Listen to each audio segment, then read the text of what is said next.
Shalom and welcome to Jerusalem Studio. As the votes in the U.S. elections are counted, the trends, though not just yet the final results, are evident towards a Republican success in both the presidential and Senate contests. Though the fight focused on domestic issues, there will obviously be global and regional repercussions. What are they expected to be? With us to discuss these matters, Dr. Dan Diker, president of the Jerusalem Center for Security and Foreign Affairs. It's a pleasure. Mr. Robert Silverman, lecturer at Shalem College and formerly, of course, the president of the American Foreign Service Association and a senior member, of course, at State, and our TV7 editor at large, Mr. Amir Oren. Amir, set the stage for us. So it's a resounding victory for Donald Trump, the first and therefore historically only the second president to have been defeated and then coming back. The first one was Grover Cleveland, but he, in coming back, did beat Benjamin Harrison, who earlier won the presidency for him. Now, Biden, of course, did not have the final chance to fight Donald Trump. Also, the Senate is going to be in Republican hands. It's very important for the nominations, of course, and treaties and other legislative business. And there is still the transition until January 20th, and also later this month, the sentencing of convicted felon Trump, again, for the first time in American history. Allegedly. Not allegedly, he was convicted. Well, there is still due process so long as it's not convicted. But this is he's appealed that. But this is a state business, New York State. We are calling the facts as they are now. Right. If anything is overturned... the point is he appealed it, so there's still a process. But you're right. Go ahead. So there's still a lot of stuff going on between today, November the 6th, and January 20th. And the Middle East is anxiously waiting to see whether President Trump, in a second term, he will have, of course, very few inhibitions, and because he's not going to be eligible to be elected again in 2028, might be free of some political considerations. So vis-a-vis Israel, Hamas, Israel, Hezbollah, Israel, Iran, a lot to anticipate. Dr. Diker? John, I think picking up what Amir said, the main issue, there are three main issues that the American people voted on. One was the economy. In the context of the general negative direction of the United States, which the vast majority of Americans felt the United States was going in the wrong direction. The number two, or perhaps it's number one, is border security. So in that sense, that the United States and Israel actually have a parallel interest in their own border security, which is an acute issue for the United States and for Israel. I'll get that for a moment. But number three, the American people were concerned about the perception of the United States as being a paper tiger, as being internationally perceived as very, very weak. And the context of all this is that America is in a international World War, Cold War, hot war, World War III. The Iranian regime, remember back in 1979, the Iranian regime took 66 and then held 53 U.S. hostages for 444 days until January 20, 1981, when Ronald Reagan stepped into office. We have a similar situation today in 2024 in which the Middle East looks at Donald J. Trump and Israel, by the way, as the strong horses in the Middle East. And I think it has great ramifications and an echo effect as to the way the Iranian regime will behave and the Arab regimes will behave. And finally, I think it says a lot towards the possibility of greater stability in the Middle East and an expanding Abraham Accords. Mr. Silverman? Thank you. Historic day. First, within the U.S., historic realignment of the political parties. Early exit polling shows that Donald Trump gathered a record percentage, maybe up to a third, of African Americans and other minorities. We don't know about the Jewish vote yet. They are traditionally extremely loyal to the Democratic Party, but so are African Americans. and yet the parties are realigning less on ethnic basis, now more on class, where the Democratic Party has become the party of the professional class, the college-educated Republicans becoming the party of the working class. And Donald Trump, give him credit, has created a broad coalition there in making serious inroads into the traditional Democratic constituencies. But I'm more focused on the future, and I think we have to look now as to whether this Republican team led by Donald Trump will come in united, working together to pursue an agenda. That did not happen in 2016, and it took them a while to get. Now, when they got their acts together, they did a lot, but it took a while. They will have 2 years, let's remember, not 4 years. They will have the midterm elections. And traditionally, Americans like divided government. They're not going to have divided government now, so you can almost always predict that there will be some alignments in Congress as a result of 2026. So they'll have 2 years, and the key is what will they be able to get done in those 2 years. Before we transition to the implications here for the Middle East, Mr. Owen, Michigan, one of the most significant states within this election, a Muslim vote that everybody was asking questions about, particularly in light of the campus marches, the extreme progressive Marxist joining hands with the Islamist, calling on the Biden administration, the Biden-Harris administration for that matter, to forgo its support for Israel, threatening devastating implications. Nevertheless, their foreign policy vis-a-vis Iran has indicated a very interesting trend. The Muslim community in the United States chose Trump. They did not factor in, apparently, the Syrians that fled and are very dismayed by the policies vis-a-vis the Iranians. They did not take into account many of the Saudi, the Iraqi, and others who have felt the brunt of the Iranian regime, and therefore, according to the latest polls, it seems that the Muslim vote has taken the foreign policy asserted by the Biden-Harris administration into consideration, and therefore the implications are vast.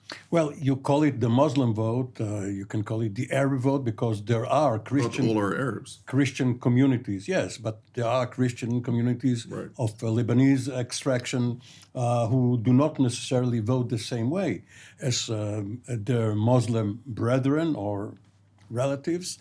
Also, many of their community leaders apparently considered vengeance on the Biden-Harris administration more important than any rational calculation. Now, at the end of the campaign, in one of the last rallies there, Trump said that he will stop the wars in the Middle East. If it is not for him, millions of Muslims will be killed. That means that he's going to impose a solution on Israel. Otherwise, how will the war end? He is not going to renege on his promises to the Muslims as a man of honor, presumably. And therefore, the only intended victim could be the Israeli policy.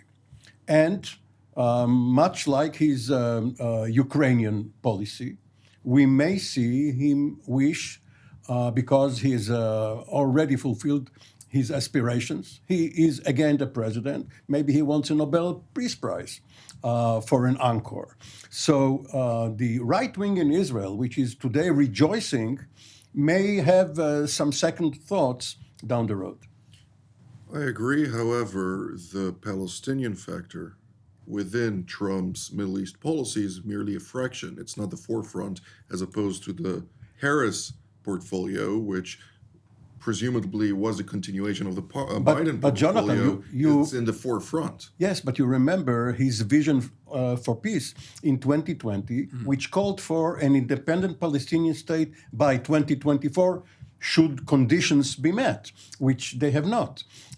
And then Netanyahu and his rival Gantz agreed to this blueprint. He may revive it and again call for a Palestinian state. I'll just remind all of us that the architects of the 2020 deal of the century, as it called, was David Friedman. David Friedman is people know David Friedman's positions on Israel, and a lot of the deal, Amir, was predicated on what they call in football, in American football, the Hail Mary pass, which was the application of Israeli law in the Jordan Valley, which for any Palestinian Authority government is absolutely impossible. So I think there was a calculation that that if they accept, then perhaps there would be this Palestinian state, which is why the Netanyahu government and as well as elements of the opposition, such as Lapid, the notion that Jerusalem would be united under Israeli sovereignty. These positions are completely an anathema to any Palestinian government. I think that was known by the American administration, but they had to front a policy first so that they could be awarded, if you will, the notion of peacemaker as opposed to naysayer. Well, Mr. Silverman, I had the opportunity to make dozens of phone calls, obviously overnight, early this morning, and during the day. The Trump national security team, as well as the foreign policy team, are very adamant on, or not only adamant, but very eager also with that, to revitalize the foreign policy that was very similar to the one when they left office. What are we to expect? Well, thank you. Yes, let's start with the Middle East. I agree with Amir. The President Trump has said several times, not just to the Muslims, but he expects, and he said this in private to Prime Minister Netanyahu when they met in July in Washington, in Florida, when Netanyahu came to the U.S. for this joint session of Congress speech, that he expects Israel to be out of Gaza by January 20th when he takes office. So there will be pressure that way. He's signaled it in private and in public. And the question is then, what happens with Gaza? Because if by January 20th, that may be a notional date, maybe it'll extend. And of course, he is very close to Israel, so he may say this as a way to push things forward, and it may be a later date. But we have to now think, maybe belatedly, what is the post-war Gaza situation going to be? Is the IDF going to remain occupying there? Or is it going to pull back and be able to do counterterrorism strikes and some international mission there? So that has to be worked out. But I think he will reinstitute the maximum pressure campaign on Iran, which includes, let's remember, the world's toughest sanctions, which is largely sanctions on pressure on China. Iran's oil revenue is 90% going to China. So the way you stop that oil revenue is through technical means, but also discussions with China. And there will be military pressure on Iran too, and diplomatic pressure. So all three. Looking at Europe, people have misrepresented his policy towards NATO. He did not pull the U.S. out of NATO. He publicly pressured the Western Europeans to pay more for their own defense. Let's not forget that it was President Trump who first gave the Ukrainians the Javelin anti-tank missiles, weapons that they used to defeat the drive on Kiev in 2022. That was President Trump who did that. So I don't think he will necessarily side with Russia in the Ukraine war, but I think he will seek a deal there. That war has gone on too long, as he has said, and I think he will try to find a solution to that conflict as well. When we're talking about those different points, and this Yes. is something that Dr. Diker mentioned while we met earlier today, the volume of disinformation in this election was astounding, particularly emanating, of course, from totalitarian regimes adverse to the United States, including the Islamic Republic of Iran.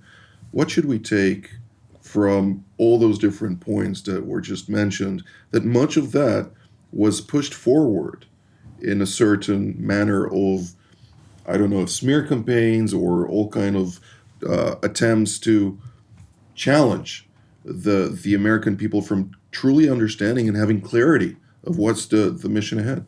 Jonathan, that's a key question because in contrast to I think it was Grover Cleveland's defeat of Benjamin Harrison, there wasn't 0.1% of the communication capabilities, the social networks and the communication technology have become an active constituent in the political discourse in the United States, and I would say political discourse in the free world.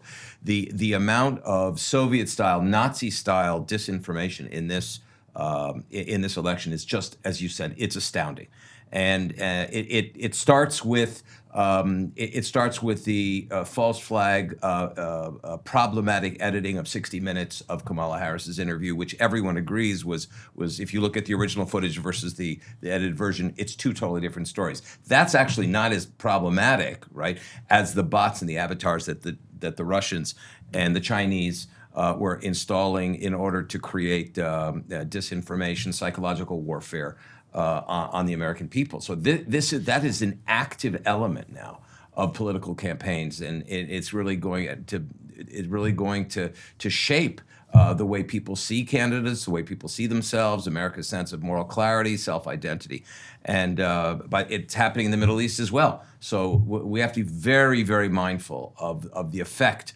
of classic Soviet and Nazi and Chinese and Iranian disinformation, because it's a major constituent right now in the political discourse. Mr. Owen, when we're looking at the Iranian question, obviously the United States, alongside Israel and Iran, are at face-off, particularly with the Iranians pledging time and again that they intend to launch a devastating retaliation or response to Israel's retaliatory strikes for the last Iranian strike on October 1st. If we look at this, now with Trump in office, or heading towards assuming the role of President of the United States, will the Iranians really inch towards escalation, or will they now start hedging their bets, knowing full well that, as Mr. Silverman also mentioned, the maximum pressure campaign has brought them to their knees the last time around, and now their situation is not much better? Well, the Iranians, as it turned out, were quite astute. They, once Biden took office, refused his terms for reviving the JCPOA because they said, yes, but what happens if in 2024 Trump wins? Lo and behold, they predicted this possibility. So now, of course, they will have to realign their policy, including the question you raised. And while Benjamin Netanyahu was among the first, perhaps the first in the world to congratulate Trump, even before Trump announced or Harris considered, MBS would probably be in the first row, and it will have to be coordinated with Saudi Arabia, both regarding what you said about the post-Gaza administration, because if Saudi Arabia relents on its demand that a Palestinian state will be in the horizon, if not more tangible, then there could be an arrangement between Israel and Saudi Arabia, normalization, and all of that. Now, regarding the disinformation campaign, it was very strange because while Russia wanted Trump back, according to its behavior, and this is what the national intelligence community has been saying, Iran wanted Harris to win. So it didn't work for Iran. Now, even though they are allies in the Ukraine war, Iran and Russia, very strange. So they will have to reassess. They know that if they hit Israel now, Israel might very well strike at their oil industry. You don't need to have maximum pressure. If you hit the oil industry itself, they will have nothing to sell. Yes, but striking the oil industry in Bandar Abbas and the adjacent waterways are going to also have implications on the global economy. Yes, right. But after the elections, it's not the price at the pump. It's yes, of course, and we are coming into winter. There are, and they can strike at the Gulf countries. Yes, there are considerations, but they have also to consider the possibility that Israel will strike either their oil industry or their nuclear infrastructure. And the nuclear basket is another thing altogether. Everyone will have to reassess. Jonathan, one Mr. point. Silverman. Yeah, overnight, the news came, maybe a lot of people didn't pay attention because of the focus on the elections, but Secretary of Defense Austin issued an announcement yesterday that he was sending a squadron of B-52 bombers to the Middle East. Now, Iran certainly paid attention to that because the B-52, it's a Cold War weapon, right? Huge plane. Israel doesn't have them. But it can deliver something called the Massive Ordnance Penetrator bomb. Right. That is the bomb that takes out, doesn't matter how deep in the ground, in the bunkers the nuclear facilities are, that takes it out. The U.S. has a unique capacity to use huge smart bombs, the MOP, the Massive Ordnance Penetrator. And that, with very little civilian, damage, goes right into the bunker. Doesn't matter if it's under a mountain, as it is in Fardo, it will take it out. Iranians know that. Their air defenses are now gone, thanks to Israel's strike a few weeks ago. And so they're naked. And the U.S., at least right now, for this lame duck period, has signaled that if they do retaliate against Israel, not only will Israel have the capacity to do what it wants, but potentially the U.S. could take out their nuclear facility. But this is pre-Trump. This is pre-Trump. This is pre-Trump. That's what I'm saying. This is the U.S. policy that signaled to Iran that everyone knows the U.S. has the unique capacity to take out their nuclear, and even President Biden is deployed resources to do precisely that. So indeed, a couple of B-52 bombers are currently in the Air Force Base in Qatar. Yes. They're talking about between 6 to 8 bombers, but... You saw them on, they published the photographs yesterday. Yeah, indeed. They published it's nostalgic, isn't it? It reminds us of the Cold War. These are built in the... Or Vietnam. But it also reminds us of Vietnam, where 31 of those bombers were shot down by old SA, what was it, 16 or... No, yeah, the twos and the threes. Right, so which ultimately forced the United States to reach a certain arrangement. By the way, there's also the B-2s that also can carry. This is more significant, in my opinion. Yes. Because the B-2 squadrons that are currently located in the Middle East have that same capacity. Correct. And have already been utilized against Wilayat Hudson in the previous Trump administration. It's really PR because you can launch them from the States. Of course. But it's a signal. It's a signal. Sure. There is plenty of messaging here. Yes. We're drawing near to the end of the program. I'd like to have each of you have a 1.5 minute assessment. What are we to expect? Of course, we need to remember the Senate and the White House are Republican right now. Right. The House, not yet. So if Trump does win Congress, the implications are going to be even more significant, giving Trump a lot of power. Yeah. Dr. Diker. Jonathan, I think that this is a watershed moment for the free world. The war that Israel faced in the Middle East and that the Middle East Sunni establishment faces is a war against the West. And we happen to be in a different geographic area. But President Trump wants peace. In that way, he wasn't that different from his a Democratic opponent. But he wants countries to carry their own weight. He wants to see Israel win. And he's prepared, in my assessment, he's prepared for his administration to give Israel the capability of winning. But there are signs in America that Republicans and him leading the way are more isolationist. This is about America first. He said America first. They want to fix the border issue. That's a huge problem for the United States. Want to fix the economy. That's a huge issue for the United States, and he's going to put most of his attention there. So he doesn't want to inherit wars, and that's both good and bad for Israel and the Middle East. I think it's clear that he would like to expand his legacy in the Abraham Accords, which is clearly possible now because Saudi would not give the prize of normalization to Israel to Biden, but would give it absolutely to the Trump administration. So I think internationally we're looking at the possibility of expanding the Abraham Accords, cooperation against the Iranian regime, but at the same time, that administration wants peace. It doesn't want for it to be called America Second. This is an America First administration, and I think it's about U.S. interests. It's about U.S. interests, and Prime Minister Netanyahu and the coalition should be mindful of that point. Mr. Silverman? Yes, and I agree with Dan. I would say that the next couple weeks will be, if you're in the Trump transition team, clear out your emails because you're going to get thousands of resumes. And so the key will be who they appoint to these key positions, who are nominated, let's say. The short lists already exist. Oh, I know. I'm sure they do. But they're going to be told you are fired a few months later. Who knows? But let's hope that after this amazing, historic, watershed legislative and executive power that they will have the cohesive team going in to pursue the president's agenda, which they did not have in the early months of 2016.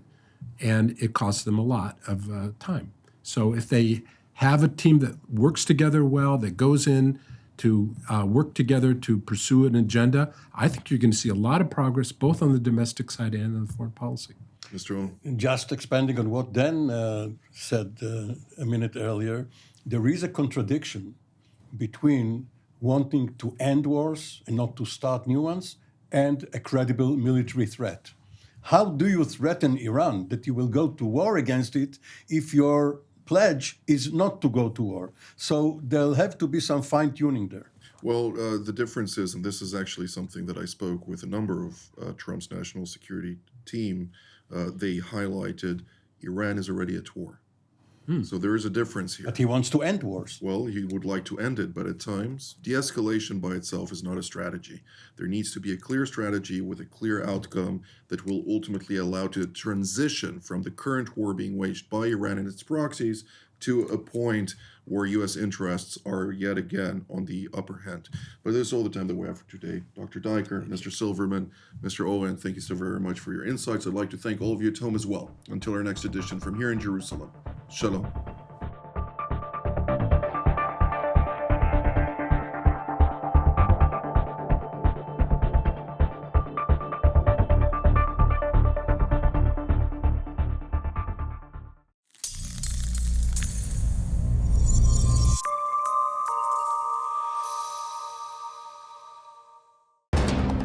For more of TV7's productions and editorials, we invite you to visit our website at TV7Israelnews.com.